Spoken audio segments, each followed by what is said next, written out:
Imagine a world where cutting-edge technology promised to transport you to entirely new realities. A digital frontier where anything was possible.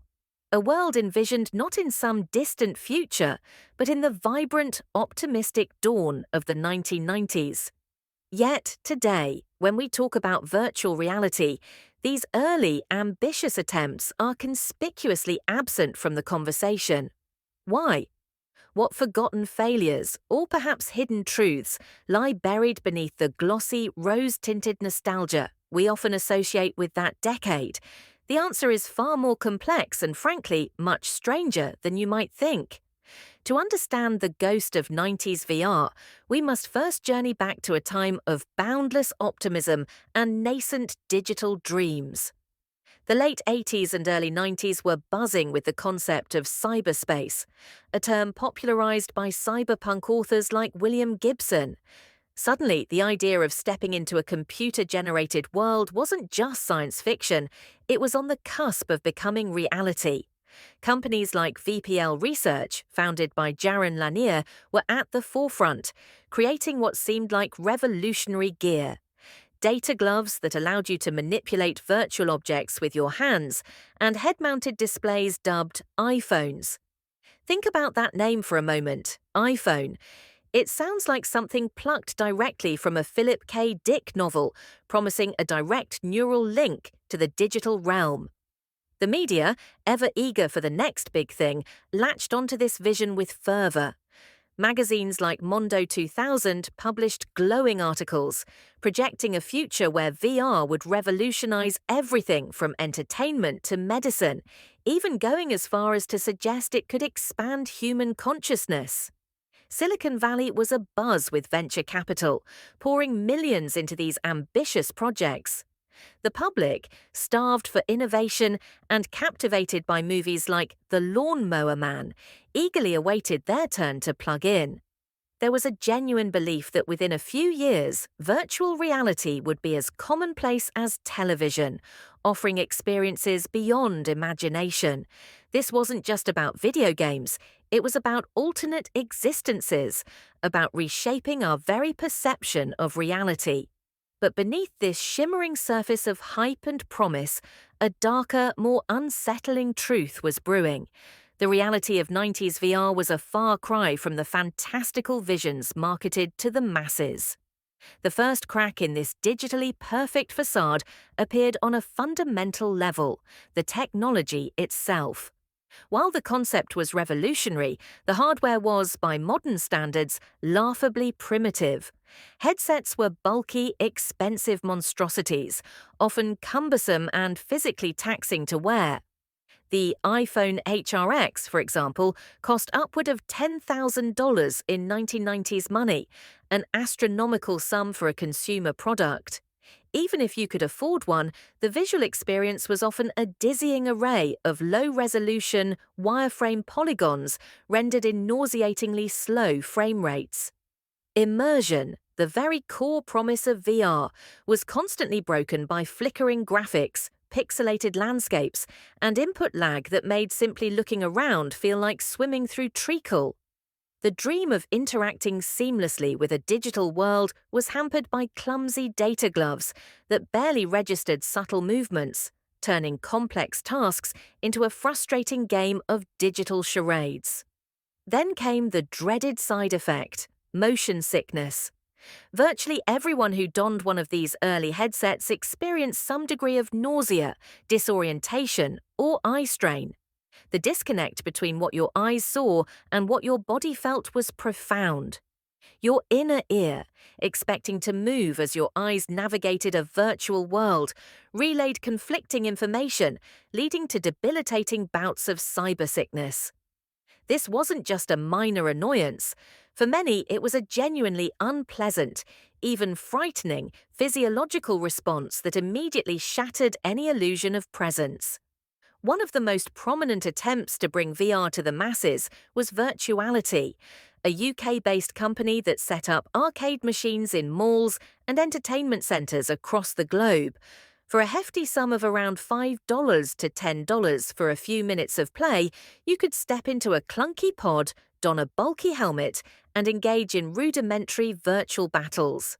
The graphics were simplistic, the interaction minimal, and the experience, while novel for a moment, left most players feeling queasy and unimpressed. It was a novelty, not a revolution. Sega, one of the titans of the gaming industry, even announced its own Sega VR headset for the Genesis console in the early 90s. Prototypes were developed, and the hype machine roared to life. Yet, it was ultimately cancelled, with various reasons cited: technical challenges, concerns about cost, and perhaps most tellingly, rumoured fears over the potential health effects and severe motion sickness it induced in testers.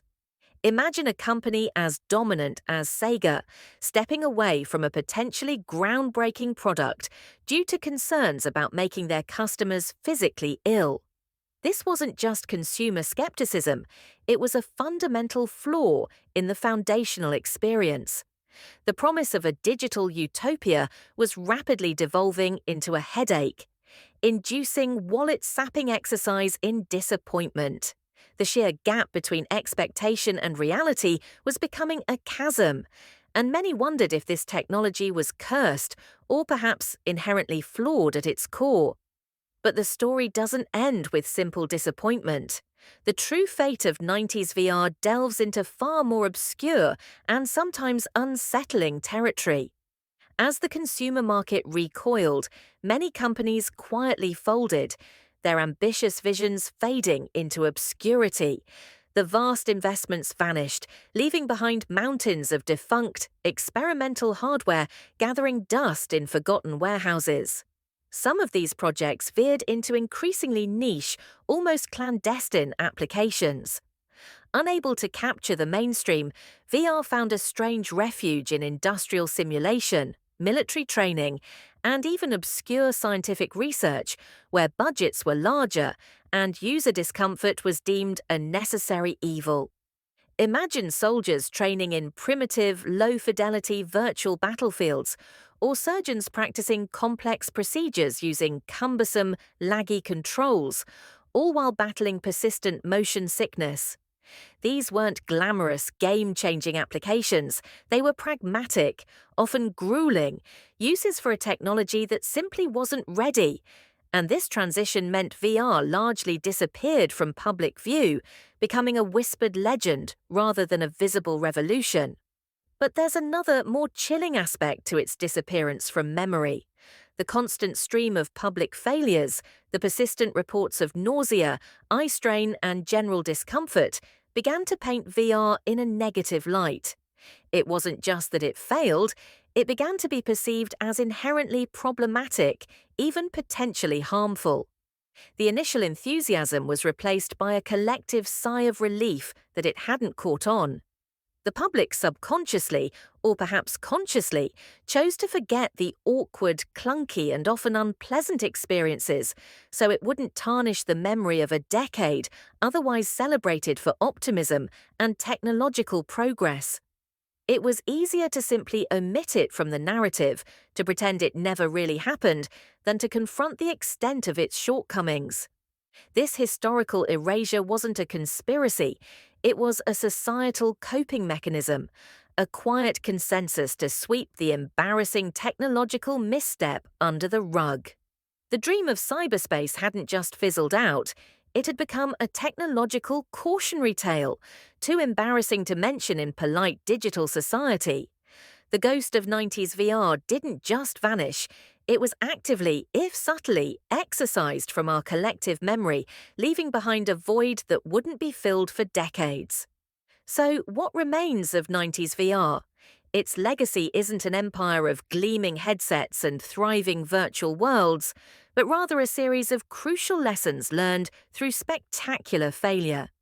The pioneers of that era, despite their ambitious reach exceeding their technological grasp, laid the groundwork for everything we see in VR today. The fundamental concepts of head-mounted displays, tracking systems, and interactive gloves they developed, however primitive, were the conceptual ancestors of technologies like the Oculus Rift, HTC Vive, and even gestures on your smartphone. Their mistakes illuminated the critical importance of low latency, high resolution, and accurate tracking, lessons that future generations of engineers would take to heart.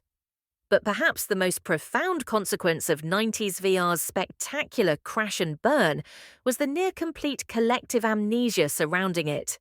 It became the embarrassing ancestor nobody talks about, lest it cast a shadow on the more successful, sexier descendants. When we marvel at modern VR, we rarely acknowledge the painful, nausea-inducing journey that got us here. It's as if an entire decade's worth of feverish innovation, massive investment, and genuine, if misplaced hope has been simply wiped from the popular consciousness. It makes you wonder, what other technological dead ends, what other grand visions that crumbled into dust have we collectively decided to forget? If you found this dive into the forgotten corners of technological history intriguing, hit that like button. And for more forgotten stories the world prefers to ignore, consider subscribing.